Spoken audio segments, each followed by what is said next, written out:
Au fond des mondes verdoyants d'Haïti, au cœur de l'Amérique, vit paisiblement une petite communauté de paysans dont l'histoire ne cesse de fasciner sociologues et chercheurs. C'est dans ce village nommé Casal qu'on rencontre encore aujourd'hui des Haïtiens dont on dit qu'ils seraient de descendance polonaise. L'histoire des habitants de Casal serait, selon certains, l'épopée d'un serment d'amitié, le récit d'un petit groupe d'Européens qui volontairement décidèrent d'oublier leur pays d'origine et de s'attacher, pour le meilleur et pour le pire, aux destinées d'un pays noir et indépendant. Cette communauté représente donc, dans l'histoire moderne, l'un des rares cas où des Européens de l'Est ont dû abandonner leurs coutumes et leurs habitudes afin de s'assimiler entièrement aux normes, aux codes et à la culture d'une société d'essence africaine.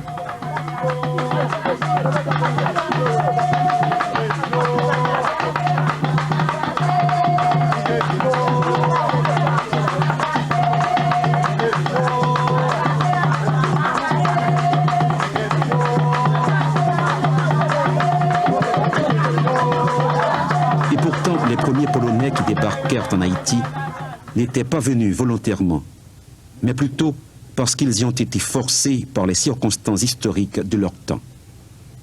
C'était en effet l'époque où Napoléon Bonaparte dominait l'Europe et entretenait des visées expansionnistes vers l'Amérique du Nord. C'était aussi l'époque où Toussaint Louverture, à la tête d'une armée de Noirs révoltés, s'était rendu maître des destinées de Saint-Domingue, la plus riche colonie française de l'Amérique.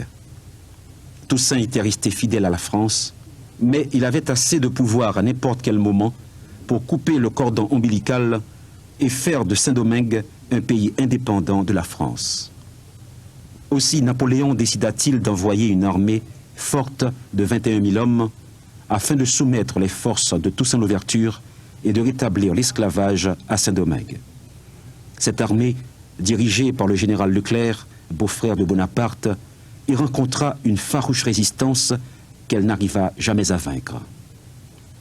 Si Leclerc réussit à capturer et à exiler Toussaint Louverture, il n'arriva pas cependant à mater la révolte des Noirs qui, sous la bannière d'autres chefs comme Dessalines, Christophe et Pétion, firent progresser la guerre contre l'armée française.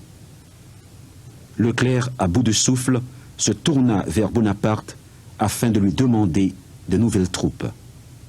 C'est ainsi que la première légion polonaise, partie d'Italie et incorporée à l'armée française, arriva à Saint-Domingue au début de septembre 1802. Leclerc écrivit en effet au ministre de la Marine le 13 septembre 1802 pour lui dire qu'il avait reçu de Livourne 13 bâtiments escortés par le Lodi portant 2270 Polonais nus, mal armés et auxquels il était dû plusieurs mois de solde. Un deuxième contingent de 2517 soldats polonais devait ensuite débarquer à Saint-Domingue afin de servir de renfort aux précédents. Les opinions à l'égard de ces soldats polonais sont assez divergentes. Le général français Brunet se plaignait avec amertume du peu d'ardeur des Polonais lors des combats. Ces hommes pesants, apathiques, étrangers à nos mœurs et à notre langage, transportés à une distance si immense de leur patrie, perdaient ici toute énergie, ne pouvant supporter les fatigues d'une marche et sont effrayés des dangers que leur présente une guerre dont ils n'avaient aucune idée. La désertion et la rébellion étaient chez eux monnaie courante. Mais l'on peut se poser la question, comment ces jeunes soldats polonais pouvaient-ils s'intéresser à une guerre qui n'était point la leur? Ne subissaient-ils pas dans leur propre pays le joug de la France? Ainsi, beaucoup d'entre eux finirent par sympathiser avec ceux-là même qu'ils étaient venus combattre. Épris par la juste cause des Noirs de Saint-Domingue, ils se joignirent aux hommes de Dessalines pour lutter contre les Français. Par leur dévouement à la cause de la liberté, par leur acharnement lors des combats décisifs de 1803, ils avaient attiré la sympathie de ceux qui bientôt allaient gouverner un pays. Après les victoires de 1803 et la proclamation de l'indépendance d'Haïti, Dessalines, empereur de la première république noire du Nouveau Monde, leur reconnut des droits qui n'étaient accordés à aucun blanc. En effet, si l'article 12 de la Constitution de 1805 déclare qu'aucun blanc, d'où qu'il vienne, ne mettra le pied sur ce territoire à titre de maître ou de propriétaire et ne pourra à l'avenir y acquérir aucune propriété, l'article précédent fait exception des soldats polonais naturalisés par le gouvernement. Aussi, au fond des mondes d'Haïti, après 180 ans d'indépendance, il est encore possible de rencontrer dans quelques rares localités comme Casal des gens dont l'origine nordique ne laisse aucun doute.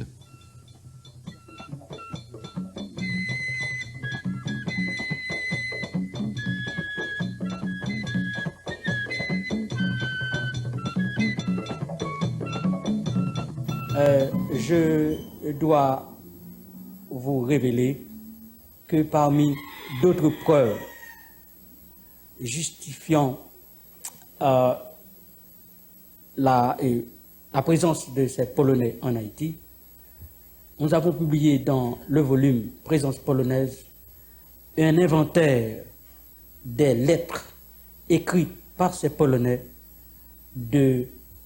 d'Haïti à leur chef qui était demeuré en Italie et à Paris.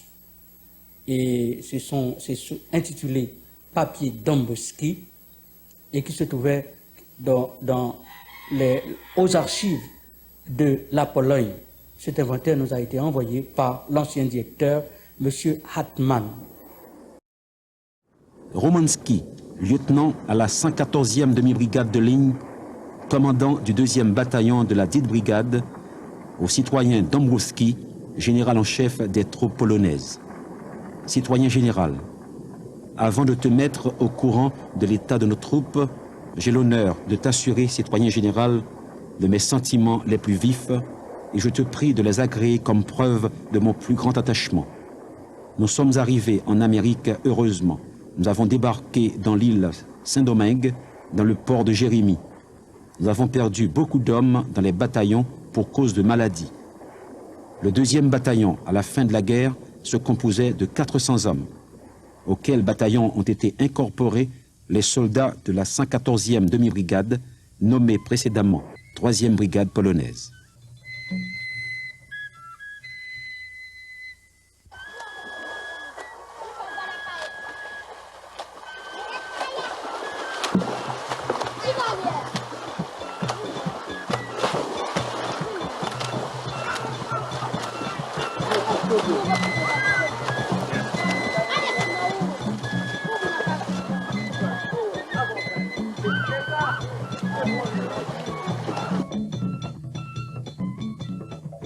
Parfaitement intégrés à la vie du pays, ils passeraient inaperçus, n'étaient certaines caractéristiques physiques qui trahissent leur ascendance. On les reconnaît d'ailleurs facilement, ne serait-ce qu'à cause de leurs cheveux plus longs ou plus lisses, de leur peau relativement claire, à la couleur de leurs yeux bleus, gris ou verts, et leur nez typiquement européen. Une certaine tradition voudrait d'ailleurs que leurs femmes soient très recherchées, car leur rare beauté est le produit de métissage exceptionnel.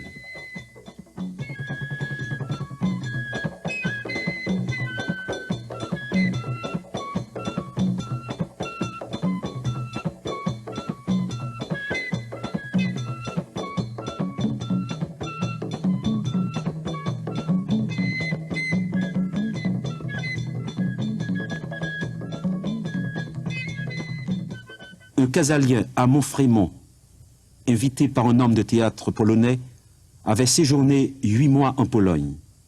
Il prétend avoir rencontré là-bas d'autres membres de sa propre famille. Moi, je connais la race des ancêtres en polonais.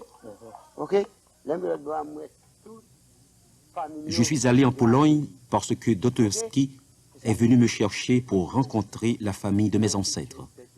Arrivé là-bas, les gens de ma lointaine famille m'appelaient oncle. J'ai eu la curieuse surprise de rencontrer des gens qui ressemblaient étrangement à mon grand-père. On était prévenants à mon endroit et je me sentais vraiment dans ma propre famille. Cependant, au bout de 8 mois, j'avais hâte de rentrer au pays et de revoir les miens.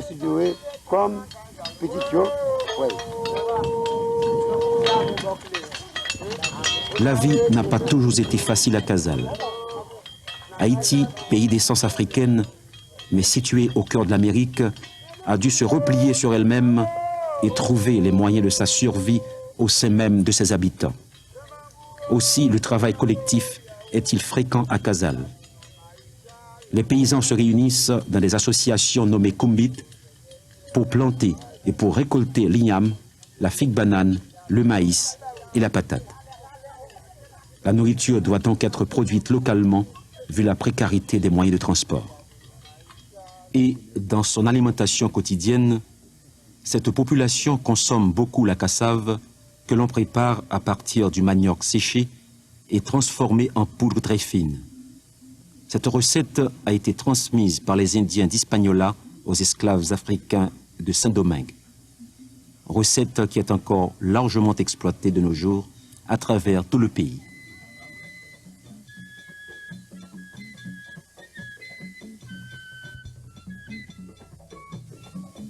De même, on rencontre sur place des charpentiers, des maçons, des tisserands.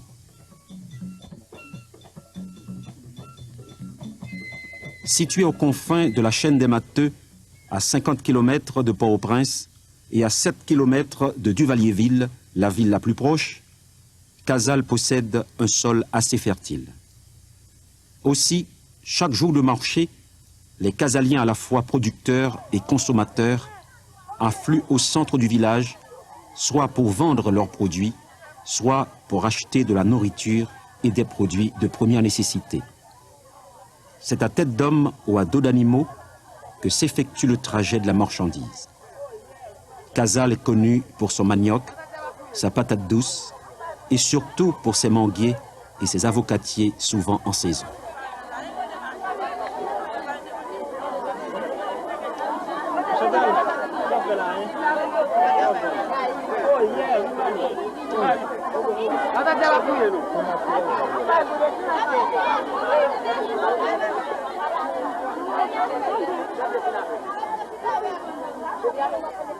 Le marché de Casale fonctionne en tandem avec ceux des environs.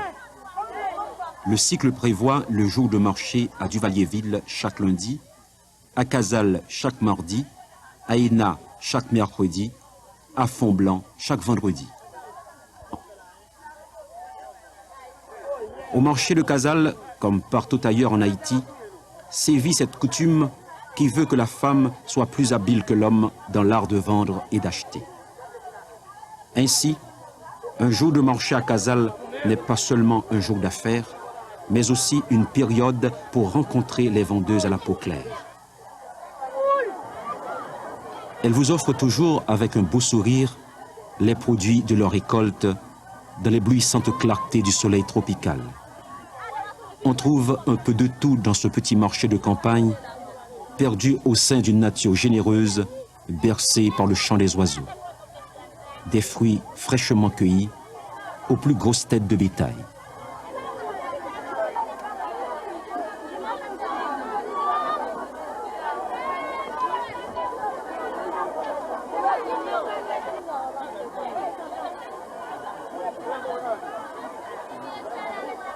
La santé, ne cesse-t-on de répéter, est le premier des biens. Il est donc indispensable de créer des structures spécifiques susceptibles d'assurer sa promotion. En attendant, Casale est doté de ce centre de santé dont la prestation est appréciée. il est desservi par un personnel comprenant un médecin, une infirmière, des matrones qualifiées et des agents de santé qui rendent de réels services à la communauté. Les Casaliens sont fervents catholiques et leur appartenance au secte vaudou n'a pas encore été bien définie. Cependant, on croit que le syncrétisme afro-catholique est très poussé chez eux. Une statue de Saint-Michel-Archange à l'intérieur de l'église de Casals serait, selon certains venus de Pologne, probablement par le truchement des prêtres catholiques conscients de la présence polonaise à Casals. Là-bas, à Casals, la vie continue comme par le passé.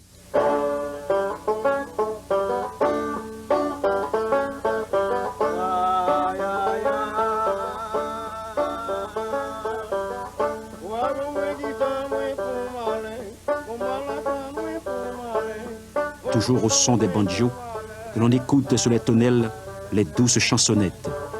Chansons grivoises, chansons romantiques, chansons éternelles qui chantent la douceur de la vie haïtienne, la beauté des rivières, la fertilité des champs, la démarche des femmes.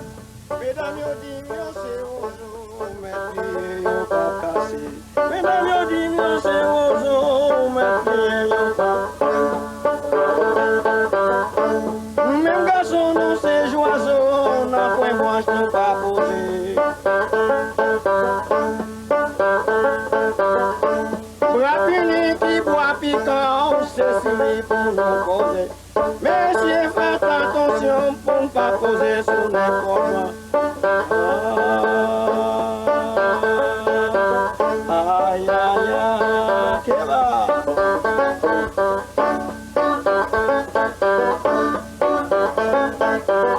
Vos chevaux ne valent ni au revoir, m'pas les lâcher. Vos chevaux ni au revoir, sortis du Valier-Ville. C'est mon Valier-Ville qui a fait chanter. Oh, chemin de Valier, nous revoilà l'histoire du Valier-Ville. C'est joli, mon grand chemin, bien pour me pas s'arriver. Aïe, aïe, aïe. Après plus de 100 ans, donc l'adaptation, les Haïtiens, ils sont maintenant de vrais Haïtiens. Dans une étude anthropologique, le frère Clérismé a relevé que l'haïtianisation et la créolisation des non-polonais ont dû se faire progressivement. En Haïti, on trouve toujours des Lovensky et des Hansky. Mais à Casals, il y a peu de non-polonais intégralement conservés. Si certains auteurs prétendent que les premiers Polonais installés à Casals vivaient en vase clos et ne faisaient pas beau ménage avec leurs compatriotes, on peut croire que la réalité fut bien différente. Car, en effet, les premiers Polonais étaient pour la plupart des hommes. Ils ont donc eu, dès les premiers temps, à emprunter dans le milieu noir des femmes pour fonder leur foyer. Il faut donc croire que le métissage a conditionné dès le début la vie des habitants de Casals et rejeté cette hypothèse d'une Casals polonaise qui se serait lentement haïtianisée. À Casals, on retrouve d'ailleurs des mœurs profondément haïtiennes, telles celles qui consistent à marquer le visage d'une empreinte annulaire rougie au feu. À cet effet, on utilise un dé communément appelé virgine, qui, après avoir été mis au feu, est appliqué sur la joue gauche. Selon certaines croyances, c'est un moyen de conjurer les mauvais esprits.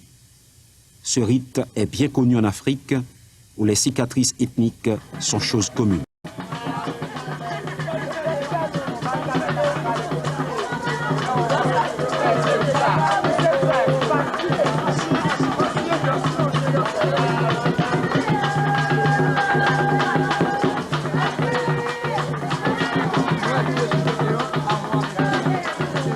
Le phénomène de l'haïtianisation se constate surtout au niveau des danses.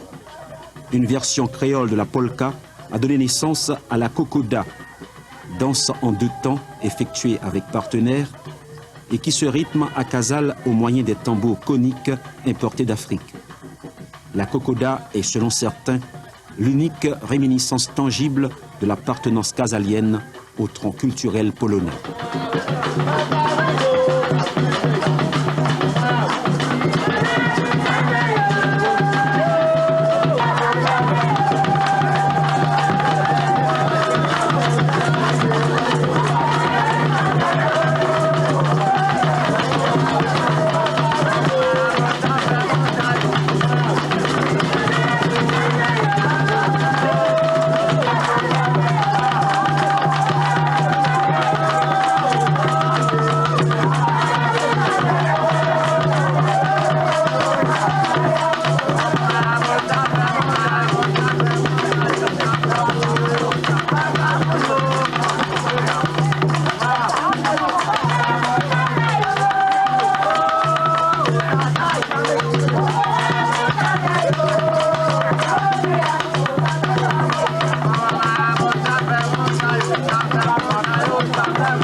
Pour conclure, nous soulignerons que des Haïtiens d'origine polonaise forment des îlots démographiques de couleur claire dans 3 autres villes d'Haïti.